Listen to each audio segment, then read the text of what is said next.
പാദം കഴുകി നമസ്കരിച്ചോർ തന്നെ എന്നെ ചവിട്ടി കടന്നുപോയി.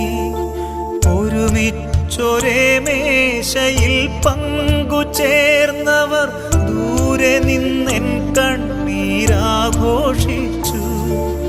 നന്ദിയാൽ ഒരുപാടു സ്തുതി പാടിയോർ തന്നെ നിന്ദനം കൊണ്ടെൻ്റെ മനം തകർത്തു. നന്മയവർക്കും ഞാൻ നേരുന്നെൻ ദൈവമേ, നന്ദി ചൊല്ലുന്നെല്ലാം ഓർത്ത് ഞാനാരോടിതെല്ലാം പറയും. പാനപാത്രം ഇന്നാരൊപ്പം കുടിക്കും. പാവന സ്നേഹമേ മനമുഴറും